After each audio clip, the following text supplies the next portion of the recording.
Okay, YouTube, Todd here again. First off, thanks for watching. So, another video, and today I want to do just a kind of quick update video on the longer term Shell Nitro Plus, V Power Plus, Double Plus Good, whatever, all these names for Shell's premium test, and see if how well it's going to do on what Shell calls gunk removal, which is simply combustion chamber carbon.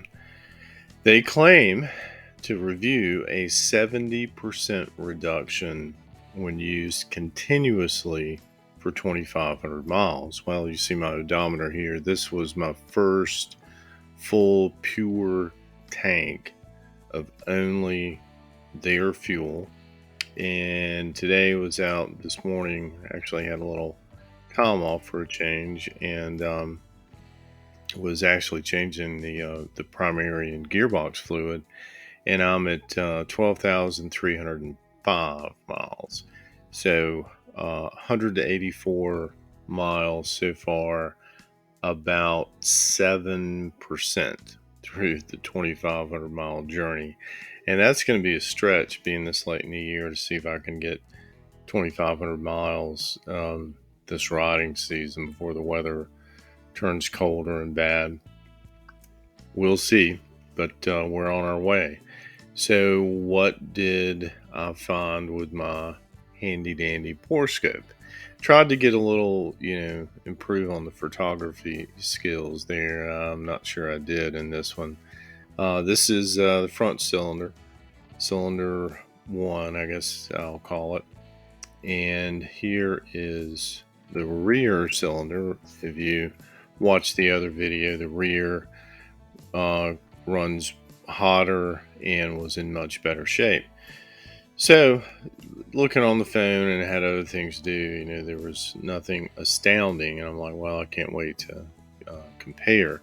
So I did, and made these collages this evening when I got in, and just glancing at them real quick. Again, nothing astounding, but we're 7% in. I didn't expect to see clean, shiny pistons on both sides, but even though the rotation is a tad off, and looks like I got a little further down in the cylinder bore, or the pistons in a slightly different position, there is a difference. And kind of use this this cast directional arrow as a reference point, and yeah, it has removed some carbon. This kind of, I don't know what to call that. It's eaten away or removed carbon further around the circumference than in this picture. Maybe not a ton, okay, but it's clearly further along this than this line.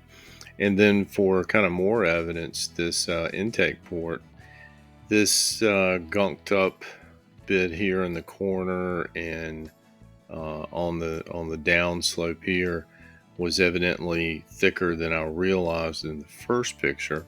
But it looks like it's reacted with it and is doing some removal, and same thing here for the exhaust valve cutout.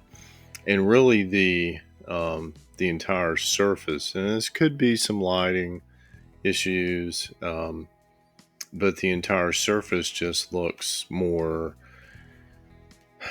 coarse. It looks less smooth than this 12,000 miles, 26 years of baked on carbon. So not astounding, but again, noticeable. And yeah, I'll take it. So let's see what the number 2 cylinder. And honestly, in the first pictures, I don't even notice the. I probably shouldn't admit that, but the directional arrow. I guess I was more concerned with these big chunks back here on the exhaust cutout, since we're on the number 2 valve. But the arrow shows it really clear in this, and slightly different angle lighting can account for that possibly. Just like this, you're getting this reflection back here just behind the arrow, and then in this shot, you you can see through and see some of the metal. But overall, it looks wetter, as if it's reacting and softening. And then this big chunk here, I was concerned with. Well, it's basically gone.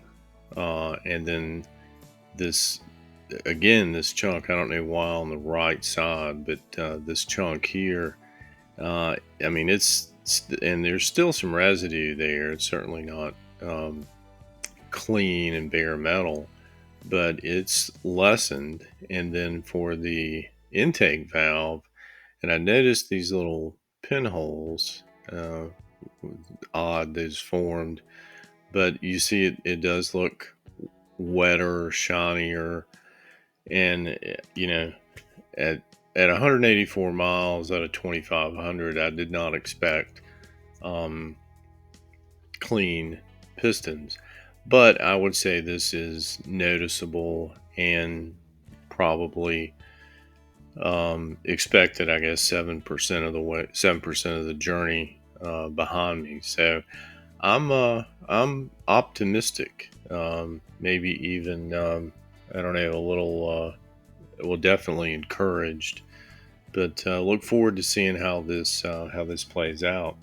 Now, I will add, in fairness to the test, one of the things I learned, I think I mentioned this in another video, BMW recommended in the owner's manual for the 93 325 I owned, to actually do this, and it's not an original idea, and I've done this since then. So periodically, I'll take my vehicles out and try to get some highway miles, some higher speed, sustained, for at least 20 or 30 minutes to really get the temperatures up, internal temperatures up, and kind of like a self-cleaning oven.